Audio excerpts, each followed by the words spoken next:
आपने ही चेंज कराया मुझे, कान खोल के सुन लो, सत्य सुन लो, आपने ही चेंज कराया। अब मेरा मुंह मत खुलवाना। सभापति महोदय, देश की जनता ने इनको बाहर का दरवाजा दिखा दिया है, अब सदन से भी स्वयं बाहर जा रहे हैं।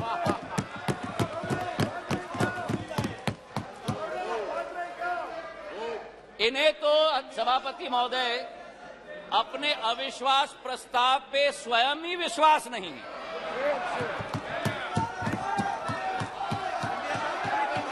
सुन लो, धैर्य रखो और सुन लो, इतने उत्तेजित मत हो।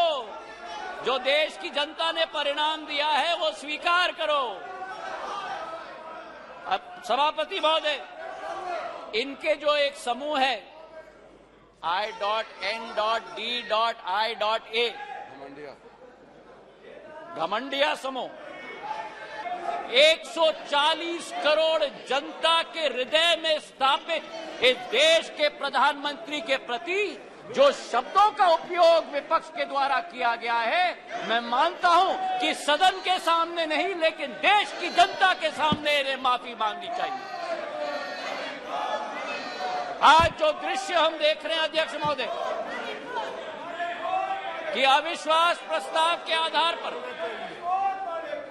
अध्यक्ष महोदय मैं आपका संरक्षण चाहूंगा। ये बोलने के लिए कभी तैयार हो जाते हैं लेकिन सुनने के लिए तैयार नहीं होते।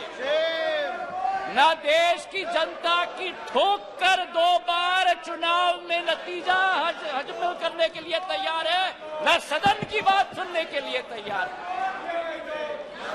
करोड़ जनता के हृदय में स्थापित इस देश के प्रधानमंत्री के प्रति जो शब्दों का उपयोग विपक्ष के द्वारा किया गया है, मैं मानता हूं कि सदन के सामने नहीं लेकिन देश की जनता के सामने इन्हें माफी मांगनी चाहिए। आज जो दृश्य हम देख रहे हैं अध्यक्ष महोदय, कि अविश्वास प्रस्ताव के आधार पर, अध्यक्ष महोदय मैं आपका संरक्षण चाहूंगा। ये बोलने के लिए कभी तैयार हो जाते हैं लेकिन सुनने के लिए तैयार नहीं होते। न देश की जनता की ठोक कर 2 बार चुनाव में नतीजा हजम करने के लिए तैयार है, न सदन की बात सुनने के लिए तैयार है।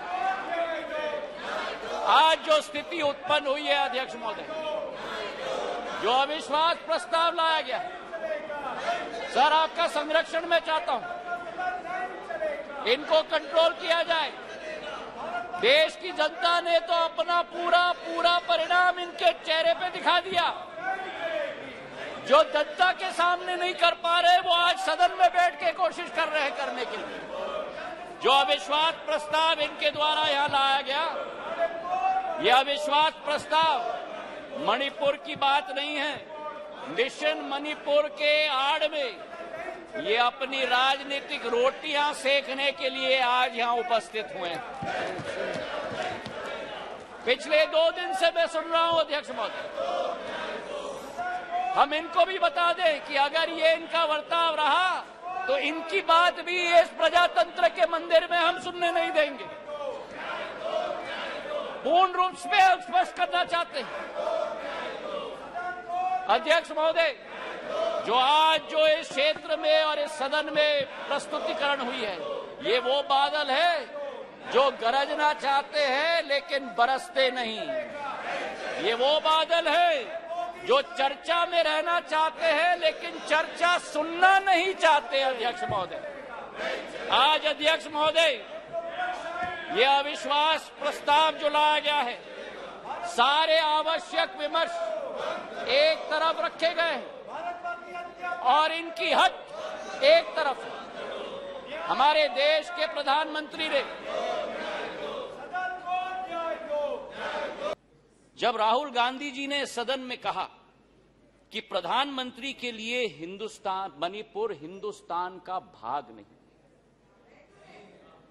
मैं बताना चाहता हूं आपको सभापति महोदय कि जिस प्रधानमंत्री ने उत्तर पूर्वी राज्य को विश्व के साथ जोड़ा है, जिस प्रधानमंत्री का उत्तर पूर्वी क्षेत्र के साथ दिल का रिश्ता है, जिस प्रधानमंत्री ने भारत के दुश्मनों को उत्तर पूर्वी राज्य से खदेड़ खदेड़ कर बाहर कर दिया हो, जिस प्रधानमंत्री के रोम रोम में भारत माता बसती हो, जिस प्रधानमंत्री ने भारत कश्मीर को भारत के अभिन्न अंग बनाने के लिए अनुच्छेद 370 रद्द किया हो, श्यामा प्रसाद मुखर्जी के सपने को एक विधान, एक प्रधान और एक निशान को साबित किया हो। मैं बताना चाहता हूं विपक्ष को, सभापति महोदय, कि भारत को अलग अलग टुकड़ों में देखने की विचारधारा आपकी है, हमारी नहीं। ये कहते हैं कि नफरत के बाजार में मोहब्बत का दुकान लाएंगे। इनका दुकान तो भ्रष्टाचार का दुकान है, झूठ का दुकान है, तुष्टीकरण का दुकान है, अहंकार का दुकान है। केवल का नाम दुकान का बदलते हैं, सामान वही है।